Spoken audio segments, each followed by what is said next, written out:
bonjour à tous et bienvenue sur ma chaîne YouTube. On se retrouve aujourd'hui pour une nouvelle vidéo. Donc dans cette vidéo je vais vous présenter toutes mes lectures d'ado,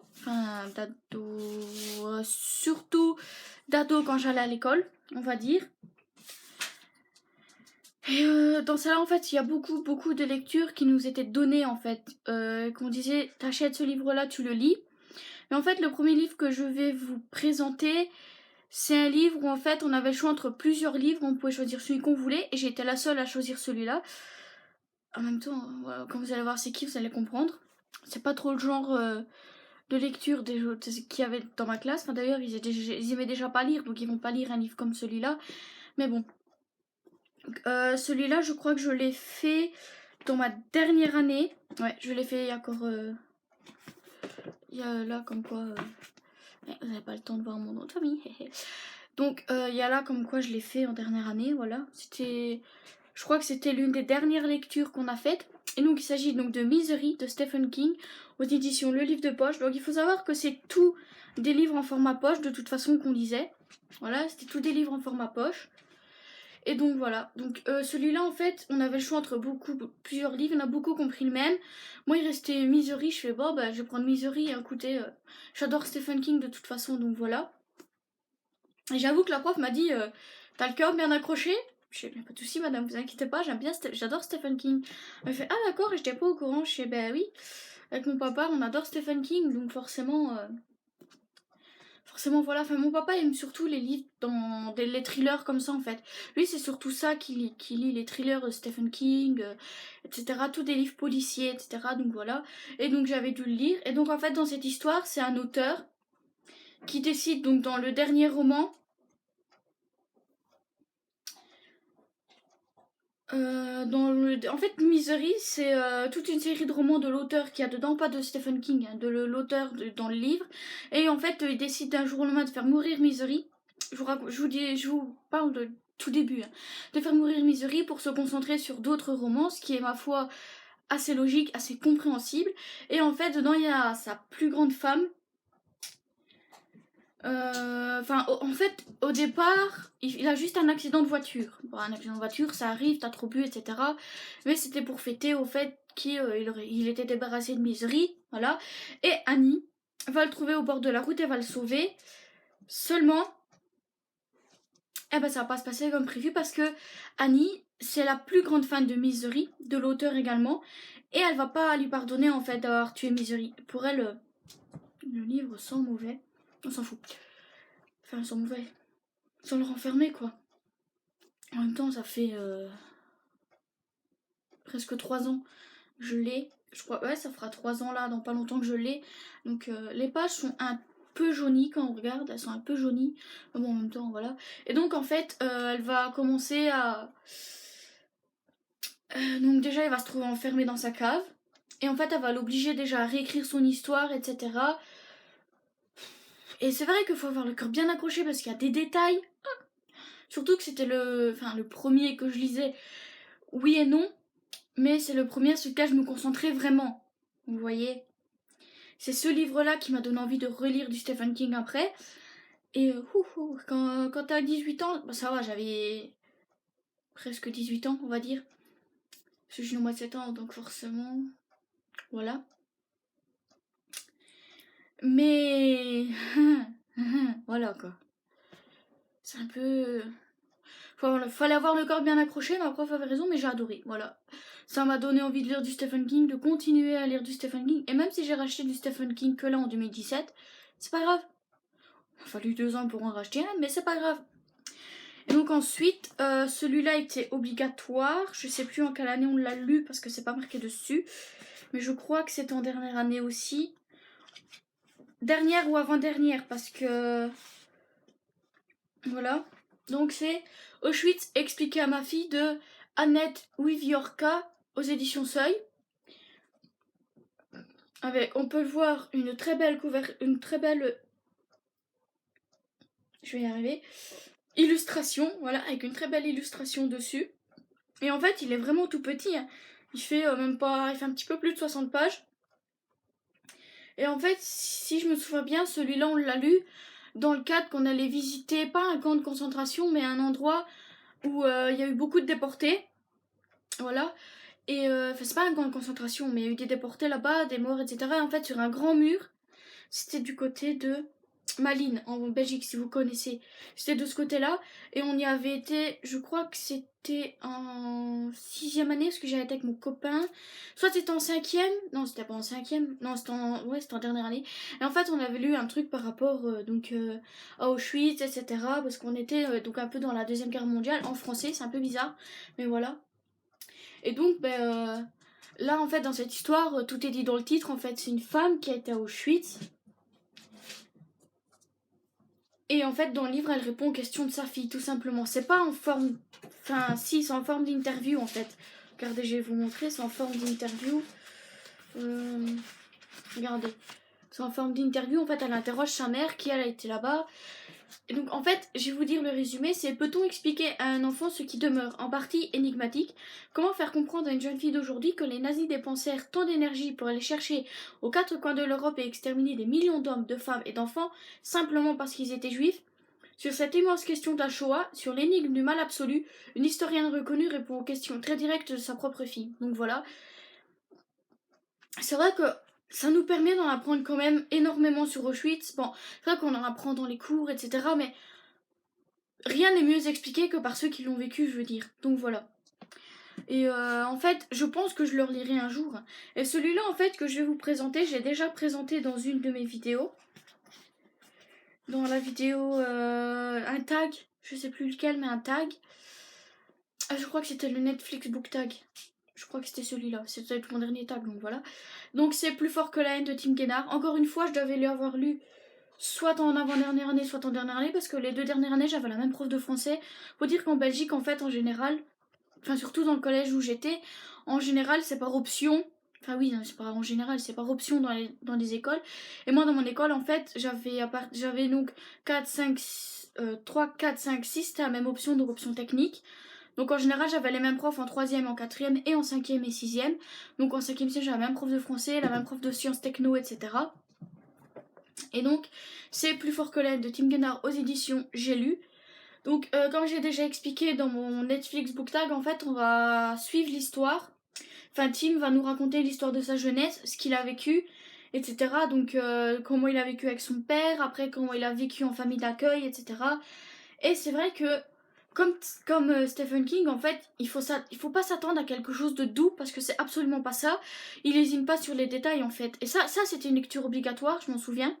Auschwitz expliqué à ma fille aussi, c'était une lecture obligatoire, on n'avait pas le choix, on pouvait pas choisir. Et donc voilà quoi.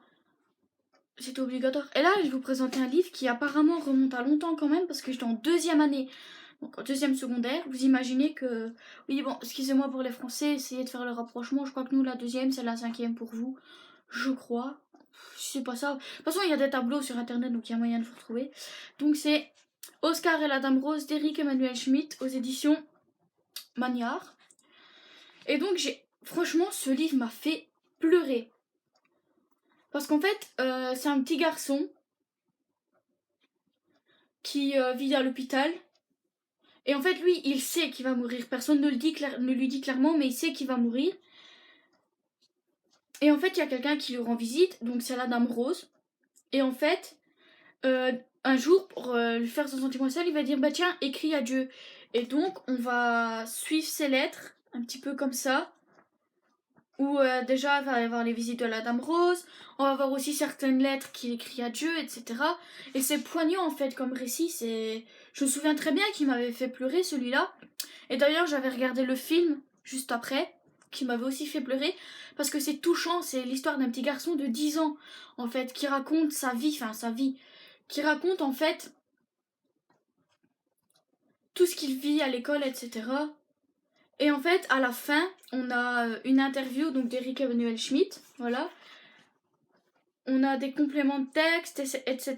Donc, l'histoire en elle-même fait 80 pages à peu près. Mais après, donc, on a des trucs qui sont en plus du texte. Et franchement, je crois que je le relirai parce que s'il m'avait énormément touché. Et j'étais en 2e, donc c'était... 2010, je pense que je l'ai lu. Ça fait 7-8 ans que je l'ai lu, donc franchement, voilà. Ensuite, celui-là, si je me souviens bien, je sais plus exactement quand est-ce que je l'ai lu, mais c'est pareil, en fait, ça devait être dans mes dernières années. Et donc, c'est Le Confident d'Hélène Grémillon, donc chez Folio. Et donc, en fait, c'est une jeune femme, Camille, qui a perdu sa mère et qui reçoit des lettres de condoléances. Et un jour, elle découvre en fait un étrange courrier qui n'est pas signé. En fait, elle va dire ouais, c'est une erreur et tout, mais en fait, les lettres non signées continuent d'arriver. Et en fait, c'est marqué. Elle croit d'abord à une erreur, mais les lettres continuent d'arriver, tissant le roman de 2 amours impossibles de 4 destins brisés. Peu à peu, Camille comprend qu'elle n'est pas étrangère au terrible secret que cette correspondance renferme. Et en fait, on découvre en fait qui c'est qui envoie les lettres, mais moi j'ai bien aimé en fait. C'est vrai que des fois je garde pas de vraiment bons souvenirs de ce que je disais à l'école, mais celui-là ça va. Je pense que c'était en 5e. Ouais, en 5e ou en 6e, peu importe, parce que je me souviens que c'était avec ma prof de français.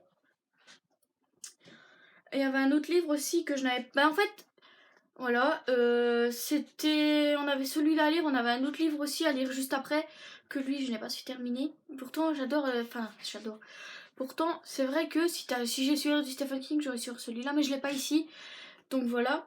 Et donc, j'ai bien aimé en fait. On découvre beaucoup de choses quand même dedans, hein. À travers les lettres, etc. À travers Camille aussi, qui va se demander beaucoup de choses. Je sais pas si je le relirai un jour, parce qu'en général, les livres d'école, je les relis pas, sauf peut-être le Stephen King, parce que c'est du Stephen King. Mais en général, je les relis pas. Voilà, tout simplement. Mais bon. Donc, je crois que celui-là, j'avais bien aimé. Mais en fait, je pense que j'avais bien aimé, vu que... Ah, celui-là, il y a mon nom, mais il n'y a pas la classe. Super. Oui, en fait, on est obligé d'écrire les classes dans les livres, parce que des fois, on les laissait... Parce qu'en fait, comme on était dans une section, on n'était pas dans la même section, enfin en 2e, etc., en général, on devait lire les mêmes livres que les autres, mais à partir de la 3e, on devait lire des livres différents, en fait. Voilà. Donc, tout simplement. Et donc, là, c'est L'homme qui voulait être heureux de Laurent Gounel aux éditions Pocket. Il est un peu abîmé, donc il doit un petit peu dater. Mais il faut dire aussi que je faisais pas attention, mais c'était des livres d'école, donc non, je faisais pas vraiment attention, en fait. À part le Stephen King, les autres... Je faisais pas énormément. Attendez, j'arrive parce que le chien fout le bordel. Bref. Je te retourne. Et donc c'est... En fait, je vais vous lire... Je me souviens plus vraiment de quoi ça parle, donc ça doit dater. Mais je vais vous lire le résumé. Donc c'est imaginez. Vous êtes en vacances à Bali et peu de temps avant votre retour, vous consultez un vieux guérisseur. Sans raison particulière, juste parce que sa grande réputation vous a donné envie de le rencontrer, au cas où. Son diagnostic est formel. Vous êtes en bonne santé, mais vous n'êtes pas heureux. Porteur d'une sagesse infinie, ce vieil homme semble vous connaître mieux que vous-même. L'éclairage très particulier qu'il apporte à votre vécu va vous entraîner dans l'aventure la plus captivante qui soit, celle de la découverte de soi. Les expériences dans lesquelles il vous conduit vont bouleverser votre vie en vous donnant les clés d'une existence à la hauteur de vos rêves. Ah, je crois que j'ai lu en 4e. Il y a la date où je l'ai acheté, 3 2013, en mars 2013. Oh bah j'ai lu en 4e, autant pour moi. Oui, j'ai une illumination soudaine en regardant ça. Voilà. Parce qu'en général, on les commandait donc à la librairie près de chez moi. C'était plus facile.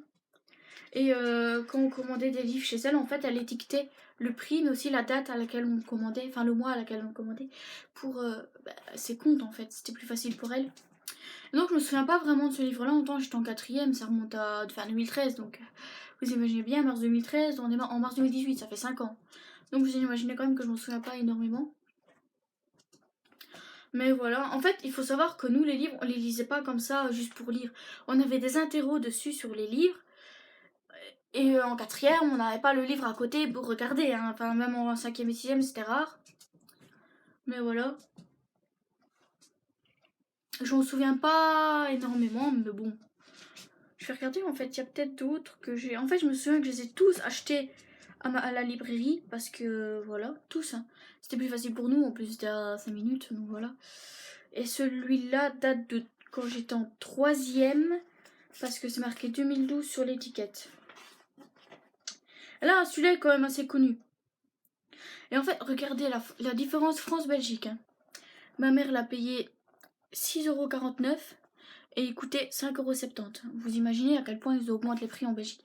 Pour ça, en fait, quand j'étais en Belgique, j'achetais pas énormément de livres. Pour la simple et bonne raison que les prix, en fait, en Belgique, ils n'ont pas de restrictions sur les prix. Ils mettent les prix qu'ils veulent. Et donc, en général, c'est bien simple. J'avais des John Green, je les ai achetés en France, à Carrefour en France, près de chez moi, enfin près de chez mes parents. Et le seul livre que j'ai vraiment acheté en Belgique, c'est Grey. Je l'avais acheté à ma maman, même pas à moi. Je l'avais offert comme cadeau à ma maman au moment où il était sorti. Et je pense que je l'avais payé presque 20 € alors qu'il coûte 17 normalement. Mais bon, 17 ou 18, je sais plus combien je l'ai payé là, Darker, mais on verra, tant pis. Et donc, il s'agit de L'Alchimiste de Paulo Coelho. Et donc, je me souviens plus non plus, pareil. Pourtant, c'est assez connu, hein, Paulo Coelho est assez connu, là, son L'Alchimiste aussi. D'ailleurs, quand j'en entends parler, je me dis, mais je le lis, nanana. Sauf que, bah, c'est bien d'avoir le livre, mais ça serait peut-être mieux de s'en souvenir. Donc, je vais vous lire le résumé, ça va peut-être me remonter. Santiago, un jeune berger andalou, part à la recherche d'un trésor enfoui au pied des pyramides. Lorsqu'il rencontre l'alchimiste dans le désert, celui-ci lui apprend à écouter son cœur, à lire les signes du destin et, par-dessus tout, à aller au bout de son rêve. Ouais. Ça fait pas remonter les souvenirs, mais bon. Et donc, je pense que je n'avais pas aimé. Je pense, mais c'est peut-être surtout le fait que, à l'âge où je l'ai lu, qui fait que je n'ai pas aimé. C'est peut-être surtout ça. Parce qu'en quatrième, non, en troisième, en fait, ma prof de français, enfin j'aimais bien la prof de français, c'est pas ça. Mais en fait, mes profs de français ont toujours su que moi, si j'aime pas un livre, je ne le termine pas. Je vais peut-être me forcer, ça, voilà, soit je me force, soit je le termine pas, voilà. Et en 5e et en 6e, d'ailleurs, ma prof, elle l'a su. Elle a compris elle a compris que j'aimais bien lire, mais que moi, un livre que je n'aime pas, je peux pas me forcer à le terminer. Donc je m'en souviens pas énorme. Peut-être qu'un jour je le relirai pour essayer d'apprécier ma lecture. Voilà, donc bien sûr c'est pas tous les livres que j'ai lus, hein. Il en manque énormément, parce qu'il y en a qui, comme mes petites sœurs ont fait le même collège que moi, mais en première et deuxième elles avaient à peu près les mêmes livres que moi, donc je les ai refilés à elles. Donc ceux-là je pourrais pas vous les présenter, mais en général mes livres de 3, 4, 5, 6 je peux. Mais il y en a que j'ai donné pour une brocante, donc il va falloir que je les récupère pour faire une vidéo. Enfin, il y en aura une deuxième partie de vidéo comme ça, quand j'aurai récupéré tous les autres livres, etc. Donc moi en attendant, je vous dis à dimanche pour une prochaine vidéo. Bye bye!